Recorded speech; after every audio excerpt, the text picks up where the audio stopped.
여러분, 우리가 일상생활에서 오감 중에서 듣는 게 몇 퍼센트를 차지할 거라고 생각하세요? 무려 55%가 일상생활에서 듣는 거에 활용이 된대요. 동료와 이야기하거나 아니면 뭐 라디오, 비디오 뭐 이런 것들을 다 듣는 거죠.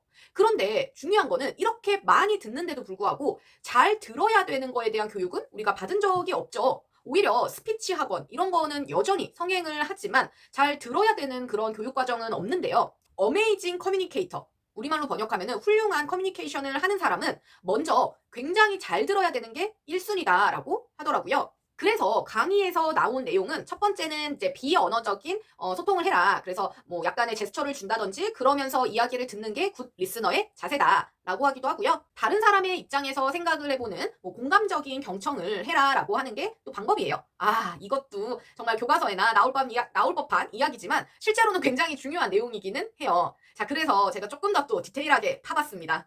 지난번에 제가 메시지 내용을 하면서 비언어적인 게 굉장히 중요하다. 그래서 뭐 예를 들어서 이메일을 쓴다고 하더라도 이모지나 이모티콘을 쓰면서 나의 감정을 좀 드러낼 수 있도록 하는 게 좋다라고 했는데, 이 잘 듣는 거에서도 이러한 비언어적인 행동, 뭐 이제 고개를 끄덕인다거나 아하 뭐 이런다거나 그런 것들이 굉장히 중요하다라는 건데요. 그 전에 여러분 스스로 한번 판단을 해보세요. 나는 잘 듣는 사람인가? 라고요.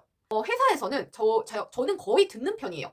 거의 말을 많이 하지는 않아요. 그래서 약간 낯을 가리는 성격은 아니지만 괜히 실언을 할까봐 좀 많이 거의 듣는 편에 속하는데, 왜 듣기가 어려울까요? 잘 못 듣는 사람들의 특징을 한번 보려고 하는데요. 이 부분도 제가 좀 찾아봐서 좀 컨닝을 하면서 말씀을 드릴게요. 첫 번째는 듣는 중에 다른 생각을 해서다라고 해요. 그러니까 상대방이 이야기를 할 때 듣는 둥 마는 둥 그냥 건성으로 듣는 사람들이 있는 거죠. 아, 근데 이거 되게 말하는 사람 입장에서는 좀 기분 나빠요.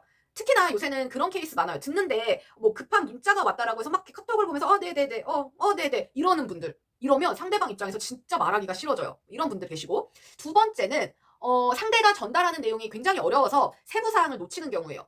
아, 이거 제가 좀 자주 겪는 것 중에 하나인데, 우리가 그냥 편안하게 일상 대화할 때는 그냥 가볍게 이렇게 들으면서 맞장구도 치잖아요. 그런데 예를 들어서 굉장히 중요한 프로젝트를 이제 들어가야 되고 이제 좀 전략이나 전술 같은 게 나오는, 좀 머리가 써야 하는 그런 내용은 집중을 해야 된다는 그 강박 때문에 갑자기 내용이 잘 안 들려요. 그리고 굉장히 또 세부적인 거에만 꽂혀 있어서 큰 그림을 못 보는 경우들이 생기더라고요. 그래서 이 그 말에 중압감이 주는 것 때문에 잘 못 듣는 경우들이 있을 수 있더라고요. 그리고 또 다른 내용은 말하는 사람의 의도를 좀 다르게 해석을 하거나 임의로 판단을 해서 오해를 가져오는 케이스인데, 이거는 좀 아마 맥락과 이제 좀 같은 내용일 것 같아요. 주로 한번 약간 꼬아서 들으시는 분들이 계시죠. 이렇게 오해를 불러일으키게 하지 않기 위해서는 결국에는 전후 사정의 내용을 좀 더 명확하게 얘기해서 오해가 없도록 하는 게 좀 좋을 것 같아요. 이건 어떻게 보면은 이제 화자 입장에서도 중요하지만 청자도 웬만하면 그냥 그대로 받아들이세요. 그 다음에 이 경우도 있습니다. 관계가 좋지 않을 경우에 나를 아마 저 사람 일부러 이렇게 나한테 얘기하는 것 같아 라는, 이것도 어찌 보면 앞의 내용과 일맥상통한 내용이기는 하는데 좀 방어적으로 듣는 거예요. 예를 들면은 내가 아마 모를 거라고 생각해서 저 사람이 일부러 좀 부정적으로 얘기하는 거야, 아니면 어려운 말을 쓰는 거야 라고 그렇게 인식을 하는 순간 그 내용은 아예 들리지가 않는 거죠. 이런 케이스들도 있다라고 하고요. 마지막으로는 이건 그냥 제가 한번 생각을 해본 건데요. 상대가 논점을 벗어난 좀 쓸데없는 얘기를 계속한다라고 하면은 안드로메다로 가죠. 이게 이런 부분이 좀 듣는 게 어려운 것 같아요. 여전히 저는 이 부분을 어떻게 해야 될지 좀 고민 중이고 좀 연구를 해봐야 될 것 같은데, 어, 너무 과한 정보, TMI를 주시는 분들이 계세요. 그래서 너무 자기 얘기를 많이 하다 보니까 내 입장에서는 저 사람이 무슨 얘기를 하는 거며, 막 미칠 것 같은 그 상황이 있어요. 계속 얘기를 지속시켜 나가면. 그럴 때는 그게 막 엄청 중요한 얘기도 아닐 경우엔 표정 관리도 안 되고 점점 딴 생각을 하게 되고, 그러면서 비언어가 제대로 나오지 않는 이제 그러한 콤보적인 상황으로 오는데, 이럴 경우에는 듣는 사람이 마냥 경청을 해야 하는지도 좀 의문이기는 해요. 그래서 이 부분은 다음번에 한번 제가 알아보고 또 말씀을 드릴 수 있도록 할게요. 잘 듣는, 이거를 적극적 경청이라고 한대요. 그래서 잘 듣기 위해서는 어떻게 해야 되느냐가 두 가지가 있는데, 하나가 이제 말로 하는 언어적인 경우, 두 번째가 뭐 비언어적인 경우라고 해요. 아니, 잘 들어야 되는데 언어가 필요해? 라고 하실 수가 있는데, 필요하대요. 뭔지 볼게요. 첫 번째는 아마 이런 거 다들 한 번쯤은 들어보셨을 것 같아요. 근데 그냥 정리해서 듣는다라고 생각을 하시면, 첫 번째가 바꾸어서 다시 말을 하는 거래요. 예를 들어서 제가 이렇게 이해한 게 맞아요? 뭐 그 다음에 지금까지 말씀하신 게 이거 맞나요? 그러니까 확인하는 거예요. 근데 이게 진짜 중요한 게 뭐냐면요. 말을 좀 중언부언 하시는 분들이 계세요. 특히나 관리자가 이러면 진짜 멘붕이 오는 상황인데, 내가 말하고자 하는 거는 이건데 이거에 한 번에 도달하지 않고요. 막 돌아서 여기 딱 와요. 그럼 듣는 사람 입장에서는 이거를 생각하게 되지 이게 잘 안 와닿는 경우들이 있어요. 그래서 만약에 제가 이거를 이해했는데 이게 맞나요? 라고 물어보는 거예요. 그러면 상대방은 아니요, 이거예요 라고 얘기를 해주는 거죠. 그래서 이렇게 의사소통에 오해가 없으려면요, 잘 듣고 있다가 근데 여러분 제가 이게 이해한 게 아니더라도 이거를 물어봐도 상관은 없어요.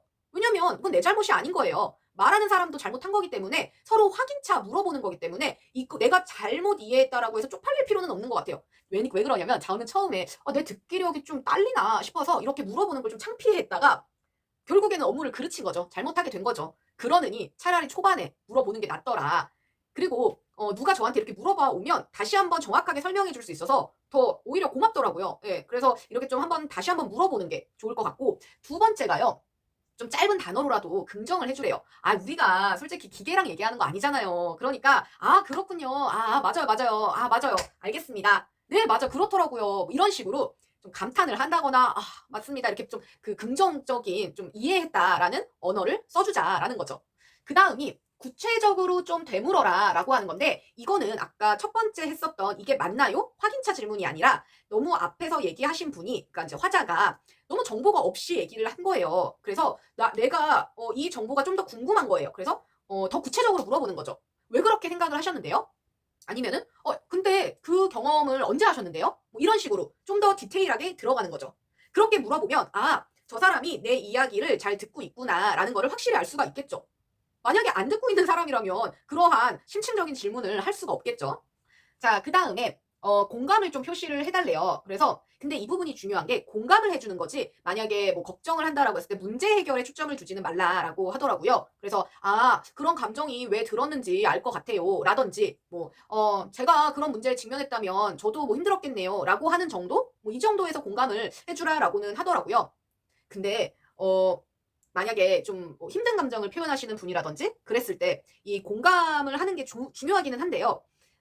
계속 할 필요는 저는 없다라고 생각을 해요. 그래서 그냥 그 공감하는 리액션조차도 이제 나중 너무 많아지면 좀 지치더라고요. 그래서 그 듣는 사람이 적당한 선에서 좀 조절을 해서 하는 게 필요할 것 같고, 뭐 일반적인 상황이라면 공감해주는 거 굉장히 좋은 것 같아요.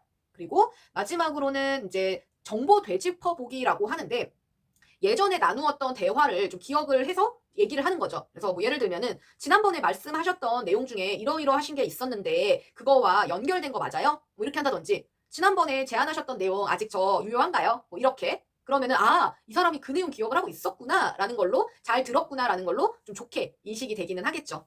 그렇게 해서 이제 적극적 경청을 하는데 필요한 게 이런 언어적인 기술들이었고요. 근데 이게 필요한 이유는, 잘 들어야 하는 이유는 정말 내가 업무를 그르치지 않고 잘 해나가기 위함이에요. 그래서 어찌 보면은 상대를 위한다라기보다도 나를 위하는 게 좀 더 크지 않나? 라는 생각도 들어요. 그 다음에 비언어적인 부분인데, 아까 좀 언어적인 부분하고 좀 겹칠 수도 있는 것 같은데, 이거는 뭐 노말합니다. 뭐 우리가 계속 이야기를 했었던, 눈 좀 보고 얘기해요. 눈 안 보고 하시는 분들 너무 많아요. 진짜로 부끄러워서 그러는지, 만약에 여러분 솔직히 부끄러우면 그냥 이렇게 좀 보다가 맞아요. 네네. 그냥 좀 잠깐 어디 딴 데 봤다가 이렇게 좀 보고, 좀 시선을, 그래도 사람의 눈을 좀 보려고 노력을 해주시면 좋을 것 같아요. 이게 또 서양에서는 눈을 안 보고 대화하면 나를 무시하는 거다라고 생각을 해서 완전 비매너라고 하거든요. 그래서 최소한 몇 번은 눈을 좀 마주보면서 얘기하는 게 진짜 좋은 것 같고요. 그 다음에 고개 좀 끄덕여 주세요. 고개 좀. 네. 그래도 네, 듣고 있다라는 리액션, 최소한의 리액션은 해주자는 거죠. 그 다음에 뭐 노트를 적는 거. 만약에 누군가가 내 이야기를 받아 적으면 그런 생각도 들어요. 뭐 내게 받아 적을 만큼 중요한 일이야? 한 상황들이 있기는 하죠. 뭐 세미나를 한다거나 아니면 중요한 내용이 오고 갈 때는 받아 적는 게 좀 좋기는 하겠죠. 근데 문제는 그거예요. 요거에 대해서 잘 얘기들이 안 나오는데, 제 개인적으로 느낀 거에, 요새 그 전자기기, 태블릿 PC나 핸드폰으로 이게 노트 필기를 하잖아요. 이거 진짜 조심하셔야 되는 것 같은 게, 자칫 나는 이 필기를 하는 거예요. 받아 적는 거예요. 그러니까 요새는 노트를 안 갖고 다니시더라고요. 아니면 이제 노트북을 가져다니시잖아요. 그러다 보니까 대화 내용을 적는다는 빌미로 뭔가 핸드폰을 계속 하니까 이게 내 대화에 집중을 안 하는 것처럼 보여요. 그래서 이거 좀 조심하셔야 되는 게, 저는 차라리 이렇게 시작을 하는 게 나을 것 같아요. 제가 그 핸드폰에 좀 받아 적겠습니다라고 먼저 좀 얘기를 하고 그 대화를 진행하는 게 서로 오해가 없을 것 같아요. 안 그러면 저 사람 뭐야 내 말 안 듣고 계속 핸드폰에? 이렇게 생각할 수 있어요. 그래서 이거는 진짜 저는 꼭 얘기를 드리고 싶었어요. 근데 그런 사람 너무 많습니다. 좀 언짢기는 하지만 그냥 내 얘기 받아 적는 거려니 하고 그냥 넘어가는 거죠. 그치만 잘 들을 때 이런 경우들 조심하면 좋을 것 같아요. 굿 리스너는 못 되더라도 최소한 인지는 하는 리스너가 되기 위한 그날까지 파이팅!